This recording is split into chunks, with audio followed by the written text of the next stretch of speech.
Thanks everyone for coming along, and thanks particularly to Schumacher and everyone for making this series happen. I work for the WellBeing Economy Alliance, which is a global collaboration of organizations united by the sense that we need to transform the economic system if we're going to have a chance at really addressing all the challenges, the multiple challenges facing the world. It's just a couple of years old, and prior to starting the WellBeing Economy Alliance, I spent long time working in various roles with Oxfam, and prior to that I was lurking around the academic corridors of Glasgow University and prior to that at universities in Australia. So academic background, but now very much a practitioner, and certainly don't consider myself a huge expert in anything, more someone who tries to join the dots a little bit. I'm going to sketch about why we need to look at the economic system and particularly question the growth orientation. And whereas Jen's talk yesterday had lots of amazing charts and causal loop diagrams, I'm going to sort of furnish you with a suite of cartoons and images, one or two graphs, but it'll be a lot lighter and much more macro in terms of content, but hopefully it'll build on nice and be another perspective to add to what you heard yesterday and what you'll hear later in the week. But I'm going to try and start with a bit of this idea of, what are the moments of when huge economic change happens. And this is a quote that I think is really quite extraordinary, and it sort of speaks to where we are today. We are in a revolutionary moment in the world's history, and the author of this quote says, that is a time for revolutions, not for patching. And I'm going to come back later on to just my critique of how much our social policy has been stuck in the realm of patching. This, of course, was William Beveridge, writing about 80 years ago when he launched the Beveridge Report. And of course, the revolutionary moment he was talking about was the end or the duration of the Second World War. And he's there already saying we need something transformative, no longer just patching up the current system.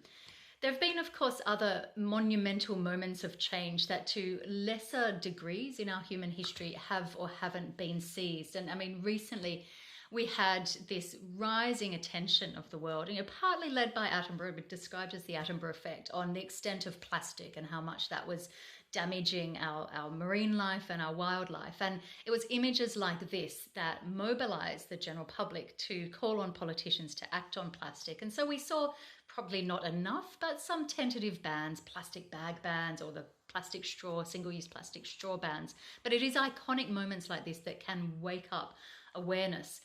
For me, this was the moment, I thought, or the series of moments a couple of months earlier this year and the beginning of last year that I thought would be the catastrophe that woke up my fellow Australians to the extent to which we need to act collectively on climate change. And this is an image of a young boy who was literally evacuated to the beaches and into the seas when the bushfire front in his town of Malakuta in South Australia came and pushed the whole town onto the beaches, and they were rescued by the Navy.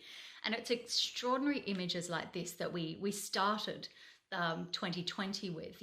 I saw my home country literally burning up before our very eyes, and I hoped that this was the moment that might galvanize coalitions, might galvanize politicians to act. I've always felt a little bit squeamish when people would say we need a crisis to usher in massive transformation, because that struck me as an argument that almost ignored the fact that so many people for decades and in our present time already in crisis. It ignored the extent to which people are suffering around the world and just down the road. This idea of we need a crisis almost ignored the crisis that was already happening in people's lives. But that said, when these massive bushfires took hold in Australia, I thought, okay, finally, here it comes. This is the galvanizing moment, because the people who were affected by these bushfires were across the income spectrum. We had, the very richest saw their coast houses burned. It was people, in penthouse apartments in Sydney who were pushed away from their balconies on New Year's Eve to get away from the smoke. And I thought, this is the moment that will really unite a diverse suite of people to push for political action. And sadly, I was mistaken. But now this is the crisis that our world collectively is currently in, this idea that we now have to wrap ourselves in plastic to be able to hug an elderly relative. We have to separate ourselves from each other like never before because of the damage of the danger of corona crisis. And so the question I'm left wondering, and I think many people are holding this question, is will our societies, will our political conversation take this moment of crisis, this revolution, as Beveridge might have referred it to, this moment of revolution in history, and use it for something that is truly revolutionary? Or will we just revert to those old recipes that were so patently out of date and so patently not up to the task of delivering for people and planet? So I'm going to talk a little bit about why we cannot return to the economic models and those old recipes that we've had going into the corona crisis. Well, we need to, as a lot of people are saying, is quite literally build back better. You create something that's improved, not revert to that old form of business as usual. And to me, this is the benchmark. This is a map that was pulled together by ecological economists at the University of Leeds, led by Dan O'Neill. And what they did is they looked around the world for a country that was able to operate beneath planetary boundaries while at the same time lifting its citizens above a social foundation. So if you're familiar with the work of Kate Raworth, this idea of the donut, and happy to talk about that a bit more later if folks are interested. They're essentially looking for a country that got inside the donut. Now, there's a big caveat on that because when you talk about lifting people above a social foundation, that's in an average sense. So that ignores, by definition, a whole lot of inequalities within countries. But if we reluctantly put that to a side to a minute, what you can see here is on average, you've got a swathe of countries up the top right-hand corner of the chart who are on average, with all the caveats that go in with that, lifting their citizens above a fairly minimum level of social foundation.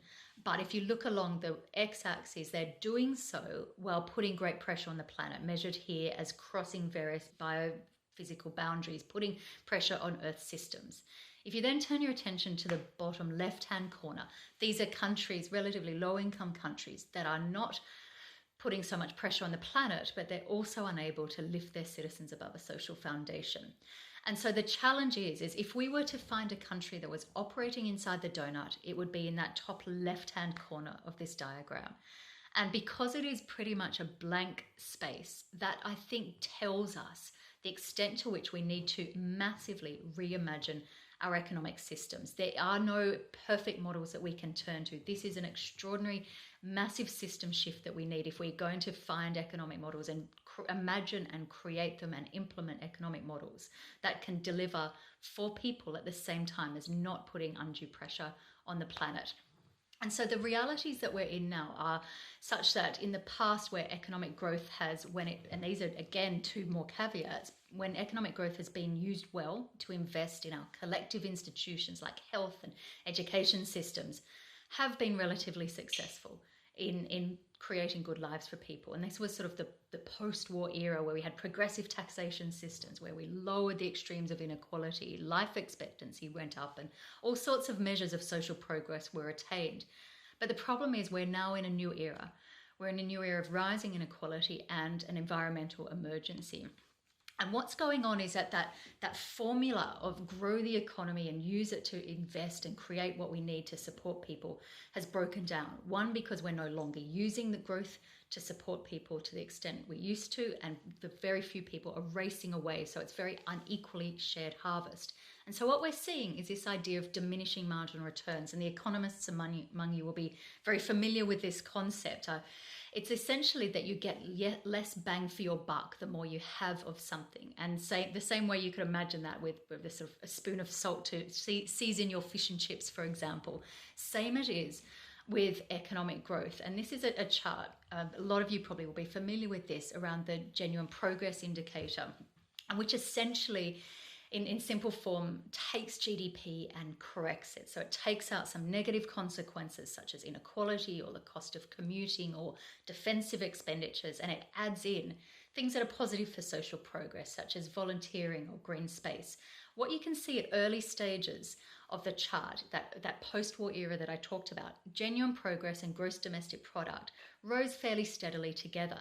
But up until 1978, and we can perhaps have a conversation about what happened in the years from 1978 onwards, the two began to diverge. And so while GDP per capita continued to rise, genuine progress flatlined and the gap between the two just got worse and worse.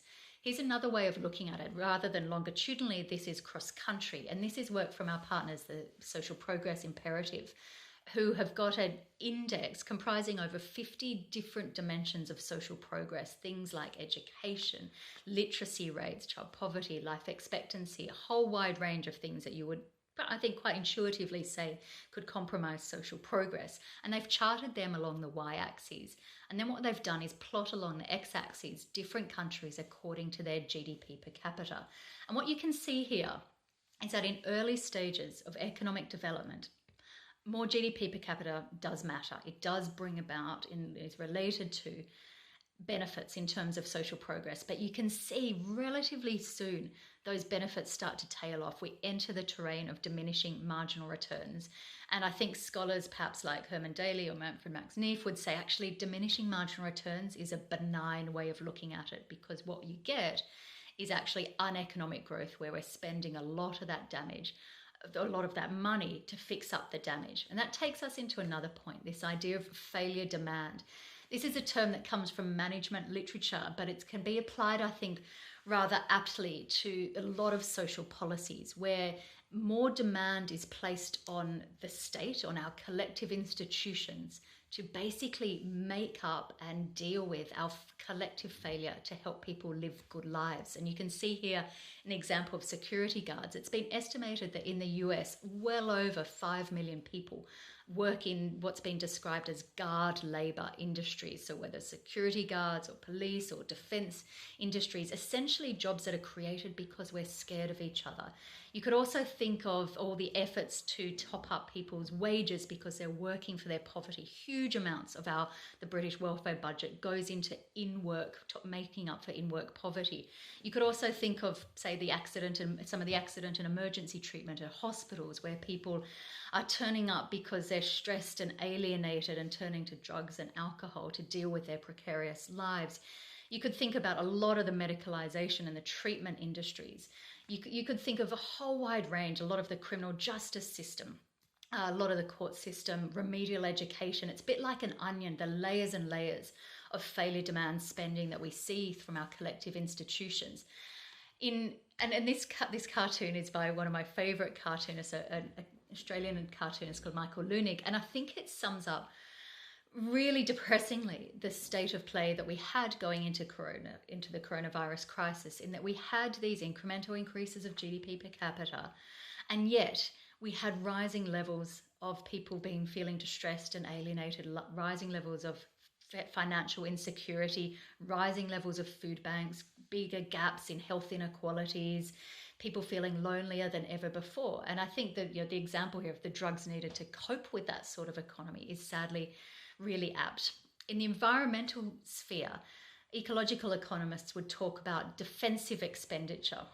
And this essentially is the cost that we spend collectively cleaning up after an environmental breakdown or an oil spill, for example, which of course is calculated as a benefit for our gross domestic product. Seen here, the expenditure sort of trying to put out those Australian fires that I was talking about earlier. And this is enormous. A couple of years ago, about 2009, I think it was, Australia had another set of huge bushfires. Not nearly as bad as the ones in 2019-20, but it had been estimated that those bushfires, cleaning up after them, building back, paying for insurance payouts and so on, boosted Australia's GDP by about 4%, which is extraordinary. This is something that did untold damage to our wildlife, to our flora and fauna, terrified people, burned people's homes down, and yet GDP clocked that up as something good. And essentially, I want to put those two together, this idea of, failure demand and defensive expenditure. This is a cartoon that's done the rounds for many years now. And I think it sums up really powerfully where our discussions in terms of social policy have been stuck, I guess, over the last few decades. What we've got now is efforts, and you see it in the right-hand side of the cartoon, efforts to try and rebalance. So this is, we pat ourselves on the back when we have reduced inequality slightly, when we've redistributed. We don't often enough stop and ask, why have we let inequalities open up so much in the first place? We have debates around how to increase out-of-work benefits or top up child poverty payments, for example, or support food banks. And this is the terrain of downstream, reactive, defensive expenditure. This is essentially avoidable demands on our collective institutions that we could have mitigated if we'd created an economic system that delivered good lives for people from the very beginning. And yet this is the terrain where so much of our political conversation has been stuck over the last few decades. It's essentially the social democratic consensus. The other aspect that I think it's worth thinking about as we understand why the recipes of the past, this GDP-orientated growth, has become outdated and is no longer the recipes that we need to help us emerge from the coronavirus crisis, is this idea of pseudosatisfiers. And this comes from a scholar, Chilean economist, that we talked about on yesterday's seminar, Manfred Max Neef. And he talks about how we have these collectively shared innate human needs that go across the world. This is what makes us innately human.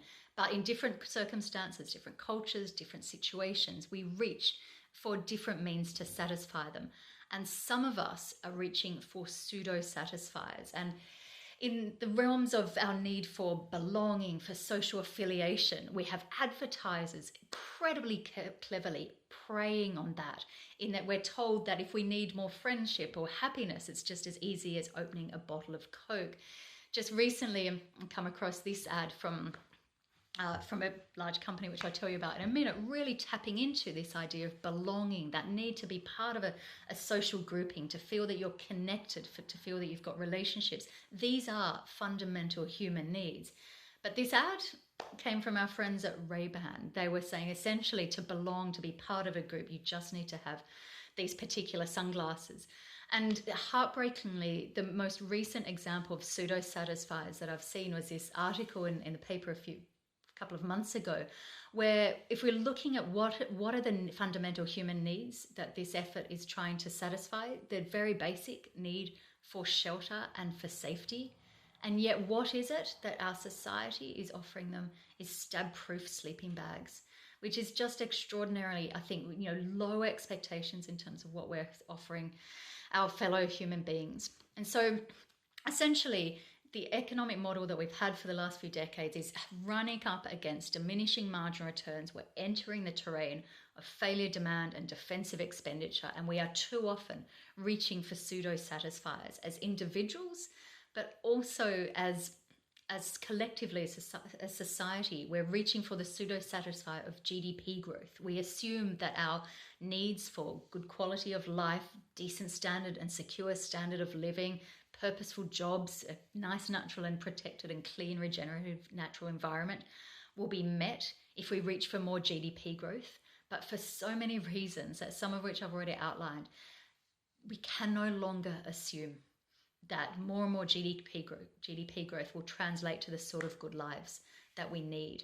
And so this is the world we're at. Those old recipes have run their course, and we need to allow ourselves to imagine and to work together to create a new economic system.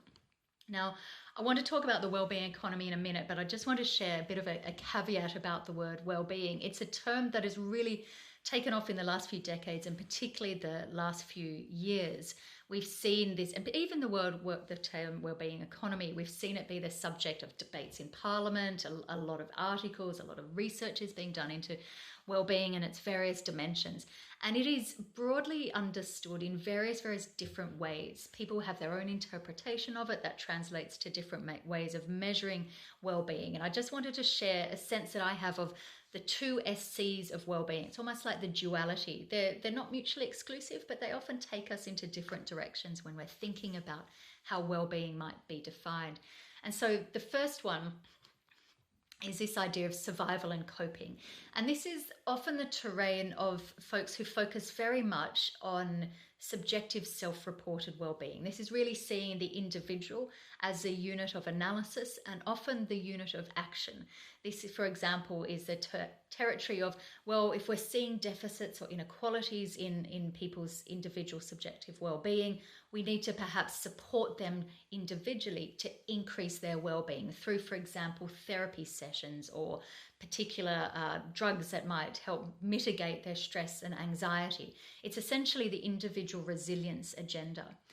In contrast to that is the other SC of system change. Now, and this is a conversation that says, yes, we should absolutely help people survive and cope with the stresses and anxieties caused by the system today. Let's help them get through today, next week, next month. But let's also recognize that just survival and coping is not good enough. We also need to turn our attention to the circumstances and the context in which people are living their lives. And that, by definition, is a conversation about system change. And that is where the Wellbeing Economy agenda is well and truly, and I'd say unapologetically situated. This idea that we need a massive amount of system change if we're going to attend to the challenges facing our world. I was going to illustrate it with this rather extraordinary ad that popped up late last year. I'm not going to play it to you, but I'll just encourage you to make time to have a look. If you look up Audi Escape on YouTube, you'll find this ad. And what you see there is this chap, and he'd been running through a dystopian, I think maybe Tokyo, being attacked by ninjas and fighting all sorts of people and being pushed off buildings and really warring and fighting and you know, in armed combat with each other. I mean, it's a terrible, terrible image of riots and so on. And he eventually escapes into this car, and the windows go up, the heated foot warmer comes on, he sits back, he relaxes, and the song Easy Like Sunday Morning comes on, and it essentially says escape, just as one of the combatants' faces hits up against the window and he just sort of looks away. And to me, I think this is a really important reminder that, and this ad, I mean, it sums it up more powerfully than I could explain. So do have a watch of it. But essentially it really speaks to that it is not good enough just to focus on our own individual well-being when there is quite literally a riot raging around us. We need to look at things like inequalities, things like injustices, and in all their dimensions. How is the environment operating? And how is the environment being cherished, being nurtured, regenerated? It's not good enough just to put up the tinted windows and put on our own heated feet warmers, drink our champagne as this chap in the ad does, without attention to the collective side of well-being. So that's the idea of, you know, system change, is really turning attention to the circumstances. Much more positively now, I want to talk about what a well-being economy is about. And it's essentially about recognizing that in GDP-rich countries such as the UK, the story and the journey of economic growth has run its course. It has done its job. We have arrived in the sense that we have enough collective wealth and resources. And this is something that Jeremy and Williams and I write about in a book of the same name. And so the idea of arrival is that we've got enough, but also there's a duality to the concept, because it's about recognizing there's another task now, and that is to make ourselves at home. And that is about building a well-being economy that attends absolutely concertedly to the inequalities and the unsustainability of our economic systems. And so recognizing that we've arrived begs that very urgent new project of building a well-being economy to make ourselves at home. And so I want to talk about what a well-being economy is about. You can get a sense of what a different economic system needs to entail if you look at great scholarship like Manfred Max Neef here, or Martia Sen, Martha Nussbaum. If you look at this emerging neuroscience, it's taking our brain scans and looking at where do they light up, where are people stressed and anxious, where does the sort of stress hormone cortisol rush through our brains what makes us afraid or anxious from each other. So you can get the similar sort of message coming from great scholarship and from neuroscience. I'd say perhaps most importantly, though, you also hear about it when you sit down with communities wherever they are in the world, whether it's in the slums of Delhi or the Amazon up in Brazil or the banks of Govan in Glasgow, and you sit down and have a deliberative conversation with people about what most matters to them. When people are given a chance to reflect and debate and discuss with each other, you get very, very similar messages. And I've been privileged to be part of these conversations with groups around the world, and again, happy to talk about that later, about what most matters to people. And the similarity is absolutely extraordinary. At the WellBeing Economy Alliance, we asked our members, what is it that we all need? What are the core principles? What are the key tenets of what a wellbeing economy needs to deliver? And we distilled them down into 5, and I'm going to share them with you now. So the first one was around connection, this idea, and this really speaks to that idea of participation and belonging. And of course, we need our collective institutions to serve that common good. We also need to be able to participate. This is feeling that you have a sense of control and active involvement over circumstances that shape your lives, having economies that are rooted and generated upwards from the local community and local economies. It's absolutely about understanding the importance of the natural world in and of itself, not as an input to our economic systems. And of course, recognizing that economies and societies are embedded in nature rather than the other way around. It's about fairness in all its dimensions, gender, racial justice, and so on, and massively reducing that gap in wealth and income between the richest and the poorest. And it's about dignity, ensuring that everyone has enough to live in comfort and safety. And these, in a way, make up the core elements of a wellbeing economy. And the sad thing is, the economic system that we had going into the coronavirus crisis, as we talked about earlier, was so far away from delivering these core elements of what we all need.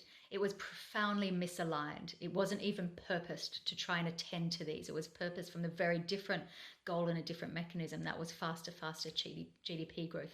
Hence why we need massive transformation to build an economy that's in service of these needs.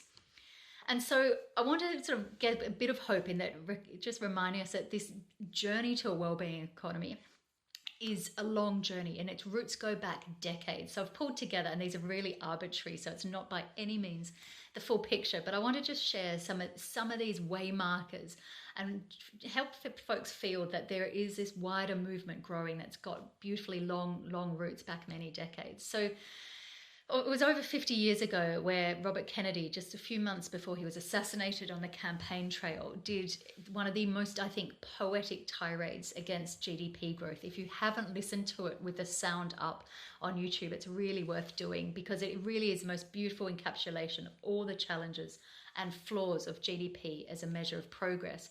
But it was just a few years after that where scholars and Earth system modelers at MIT University, what became known as the Club of Rome, sort of published their Limits to Growth report. In that very same year, it was when the King of Bhutan then declared that gross national happiness was more important than GDP, and what was one of the early hints of the beyond GDP movement, which I'll come back to. Now, of course, loads happened between now and then, and we can come back to some of those movements, but race forward to over a decade ago when we had the global financial crisis, when, again, a lot of us thought this is one of those moments of change, like the way I thought the Australian bushfires would be. This is a potential moment of change where we can reset, reboot, recalibrate our economic systems. And sadly, what happened is that the policymakers doubled down on those old recipes. And it was sadly just a year or so after the global financial crisis first hit, you had almost a flagship report of what became known as the Sarkozy report, or the Stiglitz report. This was commissioned by President Sarkozy of France, looking at it was called the Commission on Economic or Social Progress, and led by amazing Nobel scholars like Stiglitz, Fitoussi, and Amartya Sen. And it really set out the need for participation in beyond GDP measures and the need for a conversation around what our values are about, and pointed very squarely at the failures of GDP.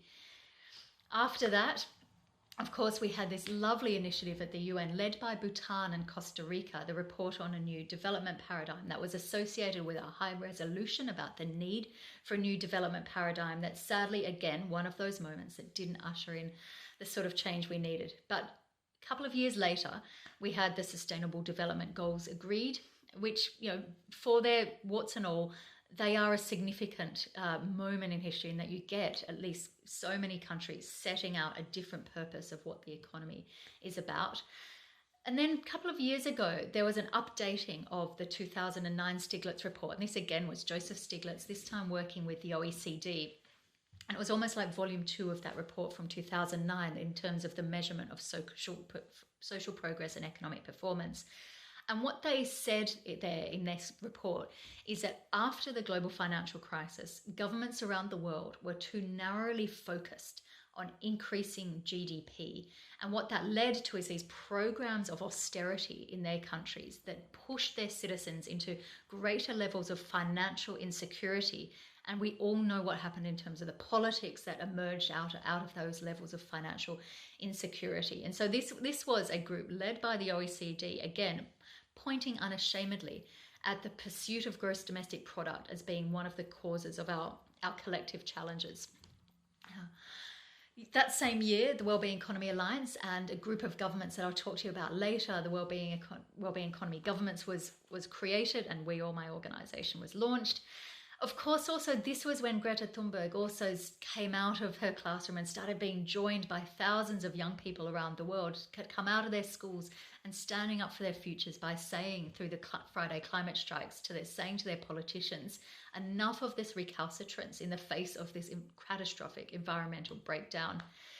A year or so later, we had over 200 academics writing to the European Union and say it's no longer good enough to have the growth and stability pact that's measured by what they describe as king GDP. I think the language is a bit clunky here, but they talked about what we need to do is have a sustainability and well-being pact and crown queen well-being and push off king GDP in terms of how we measure our progress. This, of course, was the same year that New Zealand last year launched the first wellbeing budget, and we can again talk about that if you're interested in some of the discussion later. And towards the end of last year, we had the Finnish presidency, when they were taking their turn to lead the European Union, brought in this conversation of the economy of well-being. I've put a little question mark around a frowny face there because I have a few hesitations about that particular agenda and the way it's framed that I'm happy to talk about later. But again, it is at least moving the conversation on. And then just in the last few months, we have had the COVID-19 pandemic. Now, there are plenty of other initiatives and time markers and way markers I could have put on this list. It would have taken up many more slides, but this is fairly arbitrary, but I wanted to give a sense that there are long roots of this conversation going back many, many decades. That means that we are not starting from scratch in this idea that we need to transform the economic system in terms of why, but also the what. So that's what I'm going to come to now. But I think it's worth reminding everyone too that this aligns with what so many people around the world say. Now, this is the Edelman Barometer, which would have been taken before the coronavirus crisis. And this came out just in January this year, talking about a majority of people in developed countries around the world are saying that we won't be better off in 5 years' time. And this, I think, speaks to rising levels of economic inequality, the flatlining of living standards. McKinsey, for example, has estimated that 81% of people living in the UK, for instance, live in an income bracket where though their living standards will not improve. And it's a huge chunk of people, similar sort of figures for the US and places like Italy.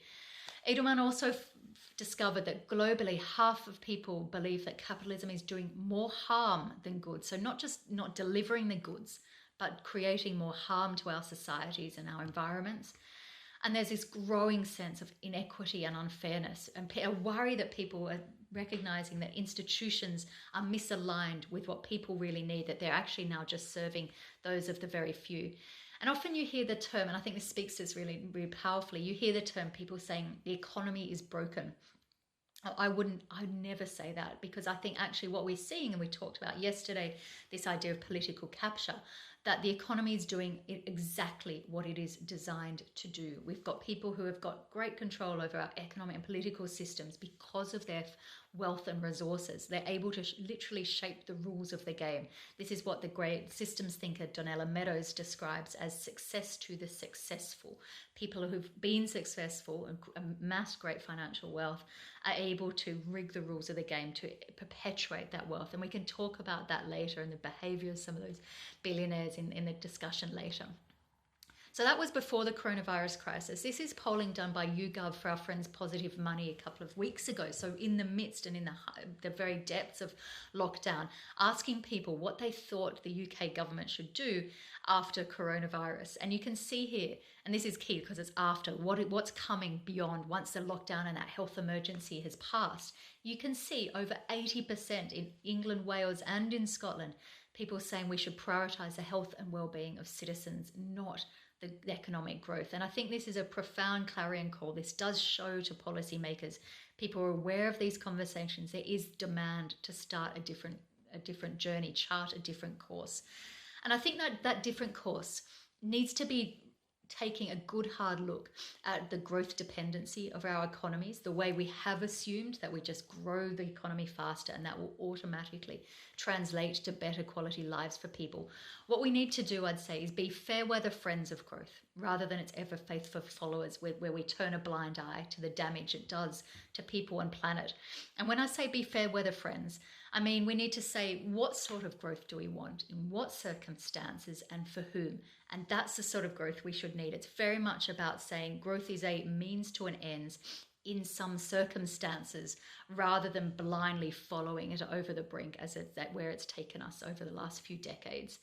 And so that is essentially about this massive system change that I've been talking about from the beginning. It's essentially moving away from being content to have that discussion about slightly moderating the damage of growth, humanizing an inhumane economic system, putting patches on it the way Beveridge was warning us against, saying it's not enough just to fix and heal and to redistribute. What we need to do is ask much more profoundly difficult questions about the economy and design the economy in a way that gets it right in the first place. And so this, of course, is the other pain in that cartoon I showed you earlier, where it's a massive transformation. It's not just being content to rebalance, but it's about changing the circumstances in which people are able to live their lives so that they have a better life, better quality of life, better standard of living, better job security, better sense of meaning and purpose, that dignity, connection, relatedness, fairness and participation that we talked about earlier. That has to come first time around rather than defaulting to our means of charity and social policy to deliver that. And that's a massive change. And this is probably the third and only chart that I'll sort of diagram that I'll show you as opposed to cartoons and images. But I think I use this as a reminder of the enormity of the task. We need changes across all levels of the system, from the project level, those niches, whether it's individual businesses or community practices or infrastructure projects. We need to look at the policy regime. These are our tax incentives, our subsidies, our regulations and our rules, how we design those rules of the game.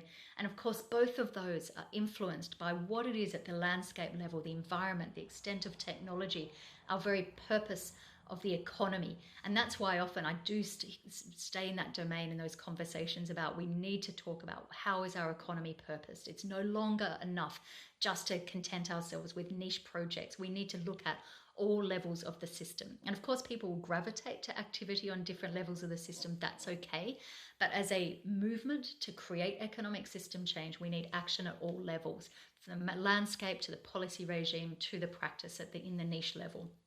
So it's a hell of a job. It's enormous. So we need all hands to the tiller. We need all sorts of different skill sets. And I'll come back to that a little bit towards the end. But I do think one of the key steps is to change the measures of progress of our economy, to push away King GDP, as those academics said when they were writing to the European Union, and bring in measures of progress that are much better aligned with what really matters to people and planet. And this is an area I've been working on for a while, so happy to come back to that in Q&A. I've got a couple of favourite projects and favourite ideas and a sense of sort of where the debate is up to. So do let's come back to that if that's something of interest. But essentially, that is in order to transform what the economy is about. And essentially, rather than staying in that terrain of failure demand and end of pipeline after the fact, fixing and healing and redistributing, a well-being economy is about asking the economy to do more of the heavy lifting, getting it right first time round. And that is conversations around pre-distribution, which I think is a fairly ugly term, but it's absolutely exhilarating concept, because it's saying we want to design the market and operations of business and so on in a way that equal outcomes emerge from the beginning. It's things like nurturing the foundational economy that we've seen really come into its own during the corona crisis, things like hospitals and shopping centres and schools, and utilising their spending power to set off local economic multipliers through the community wealth building agenda. It's things like full cost accounting, so we're understanding the true cost of what it is we're spending, whether that's environmental damage or whether it's a possibility of social benefit as well. We should embrace that and be prepared to pay for it and attend to inequalities in people's ability to pay, rather than saying we can't have full cost accounting. Again, happy to come back to that. So to me, in a nutshell, this is what the wellbeing economy is about, getting the economy to do more of the heavy lifting. On our website, we have a table, and it's fairly simplistic, and it's an at a glance example where you can get a sense of how the old way responds to a whole lot of different issues down one side of this table, and then what a wellbeing economy response would be across a whole lot of different issues, from the manufacturing process to criminal justice to mental health treatment to the all sorts of different issues. So have a look at that on our website to get a sense of what a wellbeing economy looks like. And I've pulled out just a few for you now to give a sense of, in practice, what does a wellbeing economy mean when it sort of hits the ground, when it's in real life. So one example, in terms of our homes and our housing. In the old way, we're talking about many uninsulated energy efficiency homes. We're seeing access to homes rationed by price, access to housing rationed by price so often, and perhaps worse still, so often used as investment devices by people who are lucky enough to have money, and that's exacerbating wealth inequality. A huge amount of the UK's wealth inequality is because of changes in the housing market and the rents that are going up to those who own houses. In a wellbeing economy, we'd see much more sustainable design of our housing and our housing stock. We'd see flourishing projects like co-housing and more publicly and community-owned housing provision, rather than seeing just private rentiers race away with the spoils. In terms of in-work poverty and earnings and work, what do we've got today? We've got a lot of our welfare budget going into in-work tax credits, essentially to top up people's wages because they're not earning enough to live on in today's society. The employers are not paying them enough or not giving them enough hours to put food on the table for their families. We see enormous and rising gaps between the highest and the lowest paid in organisations. We see this frenzy around specialisation and automation, often with, I'd say, perhaps a misguided obsession with productivity increases. Again, happy to come back to that. And we have, and what I think is perhaps most pernicious, is the extent to which human beings are being treated as just-in-time inventory, quite literally on demand at the click of an app, as we go through our 0 hours gig economy contracts.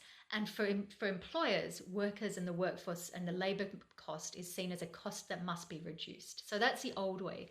In a wellbeing economy, we'd see workers treated as human beings. We'd see redesign of jobs so that they deliver those fundamental human needs of purpose and autonomy. People would have scope to follow through their tasks with all the sense of efficacy that brings. We'd share work as well. We wouldn't have extremes of work inequality. So we'd perhaps have a shorter working week, and people would have more time for other important activities such as care and community activities.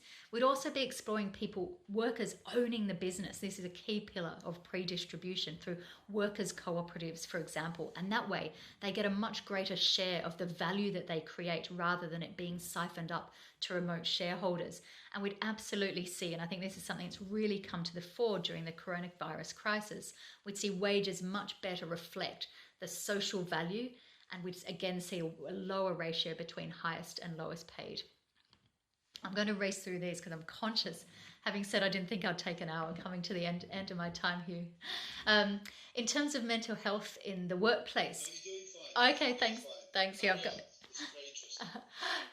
the old way and today's way is we often see if people are if anxious and struggling with their work and their work-life balance, we see that individual focus on the individual to be more resilient, for them to come up with their coping strategies, or maybe they'll be prescribed a coping strategy. We don't nearly enough look at what are the causes of stress, how are jobs designed in a workplace. As I said earlier, we see people treated as on-demand, disposable inputs to the production process, rather than individuals with these human needs for connectedness and relatedness and follow through and autonomy and purpose. And we see huge problematic culture of fierce hierarchies in our organization and overworked. In a well-being economy, we would redesign jobs so that they do attend to those fundamental human needs. And it's not overly complicated. It's about looking at how jobs and teams are designed, recognizing that people need to feel a sense of purpose. We'd have much more task rotation, for example, so people aren't hyper-specialized. They can have a much greater sense that they've got control over a task, and they'll feel that their effort is rewarded. Because we know from Michael Marmot's work over the decades, that's one of the greatest forms of and contributors to stress, is that gap between effort and reward. And absolutely fundamentally, work would ensure that people have a sufficient and a secure form of income, but also hours. We know that when you speak to people and ask them what matters in work, it's not so much about having sky-high salaries. It's about having sufficiency of their income and security of that income. Time and time again, we hear that when we speak to people about what really matters. And finally, and as I said, there are a whole other set of examples on our website in our old way, new way table. And I should say that's a live document, so we're welcoming people to chip into that and give us further ideas and further examples of how things are done now and how they could be better in a wellbeing economy. So do feel free, you're welcome to chip in and add your suggestions to that. But finally, this I think is one of the most pernicious challenges of this agenda, is that we collectively have had this mindset that there is no alternative to business as usual. We've had what I describe as our collective cognitive bandwidth has been narrowed down to the extent that the best we can hope for is putting a nice adjective on growth. So we have green growth or sustainable growth or inclusive growth or shared growth. I mean, it's almost becoming absurd, these nice fuzzy adjectives that we have. Perhaps in the benign way of looking at it, that people recognizing that growth to date isn't cutting the mustard, it's not delivering sustainability or good lives for people. So we try to put these adjectives, but every time I hear an adjective put on in front of growth, it just to me is a reminder how much our imaginations are stuck in that idea that we cannot have an economic system other than that which is dependent and designed around growth. And so in a well-being economy, we will recognize that actually there are already thousands of alternatives to business as usual, and they exist today, perhaps in microcosm, perhaps in small scale, but there are plenty of examples about what a well-being economy looks like, whether it's in business practices. Jen talked a lot about amazing businesses yesterday, but there's plenty of examples that show us in microcosm what a different way looks like. So this proves that this isn't a step into the unknown. We know what different looks like. And pertinently, it's a reminder that our economic systems are constructs of our political decisions. And so it's up to us to design them differently. And the different mindset is remembering that the economy is not on a par in terms of importance with society and the environment. It's a means to the end, and it needs to be designed with those purposes at the fore. The economy needs to be designed to serve human and environmental well-being, rather than, I'd say, the other way around, as we've seen so much to date. And so just to finish, there are some really lovely examples that I've just said. They're pioneer projects, amazing prototypes that just prove that this is possible. It's feasible and it's desirable, as systems thinkers would say. And there's heaps of examples of workplaces that are, yes, using business viability, commercial activity to deliver social and environmental returns, whether it's cooperatives, whether it's community interest companies, whether it's businesses who are redesigning their work to make sure that workplaces are happier and healthier locations rather than treating people as just-in-time inventory. There are, of course, workplaces too that are saying, let's utilize practices to ensure that our economies are much more regenerative, that we can repair. This is a beautiful Edinburgh remakery, something we talk about a lot, where it's about saying we're going to be a viable business. They're set up as a social enterprise, so they're trading, But we're going to do so for a different purpose. That's about building community and reusing our precious resources. There are cities and places that are being designed not just for consumption, but for communities coming together, for choirs and collective activities. These are the sorts of decisions in terms of our city design we need to be making. There are heaps of examples of the collaborative and circular economy that is a key part of the wellbeing economy agenda, whether it's tiny examples such as little vegetable book libraries, whether it's slightly bigger examples like co-housing initiatives. This is Lilac in Leeds, where 25 families share 4 washing machines, and you can imagine the benefit in terms of less use of precious minerals and resources if you have 25 families using 4 washing machines rather than one family having 1 washing machine that they hardly ever use. Those sorts of examples of co-housing or car clubs and so on. There are many examples where we're getting our heads around collaborative and sharing different access to resources rather than being obsessed with ownership and linear ways of production. And this is one of my favorite examples of the circular economy. And I think it's a beautiful example because it shows when communities are tight and communicate with each other, good ideas spring up. And so this is on the island of Islay, just off the west coast of Scotland, the famous whiskey producing island, where the heat from the local Bowmore distillery has been used for years and years to heat the local community swimming pool. And I think it's just a beautiful example of communities being upfront and close to the production processes and saying we can do things better here if we collaborate and share. Literally, one person's waste is another person's heat for a swimming pool. And I wanted to finish by looking at the Wellbeing Economy Government's partnership, which I spoke about earlier. This is an initiative led by the Scottish government when they've teamed up with New Zealand, Iceland, and recently Wales and the OECD. And it's born of recognition that if you look globally at our geopolitical groupings over the last few decades, how power is exerted on a global stage, so many of the powerful clubs of governments, the entry ticket is quite literally how big is your GDP. So the G7, the G20, even groups like the BRICS had very little in common other than the fact that their GDP per capita was rising at a similar pace for a certain period of time. Well, the Wellbeing Economy Governments Partnership are a diverse group of governments. There's different parties in leadership in those countries at the moment. What they share, though, is a sense that and recognition that in the 21st century, in the era of the SDG agenda, in an era of climate breakdown and rising levels of inequality, those old recipes of GDP growth will no longer deliver for their citizens, and we need different ways of understanding success as a government and success of an economy.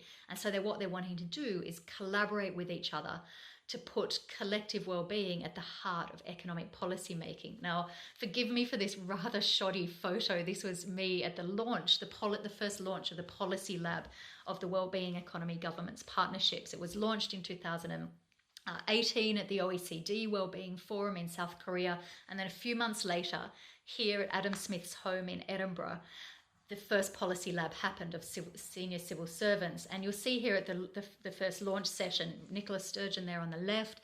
You've got Prime Minister of Iceland, Katherine, and Carrie Exton from the OECD.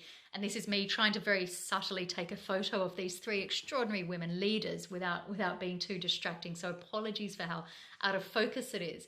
But I want to share with you what Nicola Sturgeon has said in part of her opening remarks to that first policy lab. And she's recognising really that GDP has come to be seen as an indicator of country success, the main measure. But there's this growing realisation that we must give greater attention and priority to quality of life. And of course, just 2 months after she was sitting there with Prime Minister Jacobsdottir and Carrie Exton, she went up on the TED stage, that red dot of the TED talk, and used her 10 minutes in her TED time to talk about the need to go beyond GDP. And she talked about the Wellbeing Economy agenda and WeGo as an example of putting that into practice. And so finally, the question is, there is lots happening. There are examples, there's lots of theory, growing awareness, even amongst heads of state, that we need to do things differently. And we need change to happen at all levels of the system. How do we bring that together in a way that actually adds up to the extent of system change that we need? And I'm just going to very briefly finish by introducing you to the Wellbeing Economy Alliance, who I work for. And this is our our strategy. It's essentially saying we need to collate the knowledge base because there's heaps known, there's loads of practice examples about what different looks like. We need to combine that with the other root of our tree, and that's the narratives. How do we talk about this conversation? How do we use our storytelling to open up the collective imagination to the possibility and the desirability of a different economic system? Using those two to nurture a power base, whether that's local hubs. So there's a We All Scotland, there's a We All Canada bubbling up. We All Wales was launched just a few weeks ago. There's We All New Zealand. We're in conversations about a We All Australia. So there's local hubs forming that power base. There's a We All Citizens movement. There's a We All Youth movement bubbling up as well. And of course, We Go would be part of that as well. And also we're working on particular themes together in sort of ad hoc working groups to focus on different areas of economic system change. But essentially, one of our jobs is really to amplify those pioneers who are stepping away from the orthodox way of doing things and rolling up their sleeves and creating a different economic system, nurturing those pioneers and telling other people about them so that others replicate their practice, but also taking those lessons from the practice that we already see, whether it's pro-social businesses, whether it's the amazing community groups, examples around participatory budgeting, different city design, taking those examples and shining a light on them in the eyes of policymakers so that we can say to our politicians, look, this is not a step into the unknown. It's already happening. You now need to get on side and create a policy regime that's much more supportive to these sorts of activities. So that's part of our job too, amplifying the work that's already being done. And then finally, it's about working together collectively to move forward, to shape that Overton window. And this is a cartoon that was sent to me from a friend of mine who'd been working for years on the equal marriage case in Australia. And I think it applies to these sorts of questions, particularly, say, the one I know best, perhaps the Beyond GDP movement. You know, first they laugh at you, then they ridicule you, and then they bring you in. And this is the journey we have to go on with this idea of economic system change. Essentially, this is our theory of change, that if we work together, if we collaborate, we can do something extraordinary. And there's the beginning. We also have a lot of fun together at the WellBeing Economy Alliance. So you are all more than welcome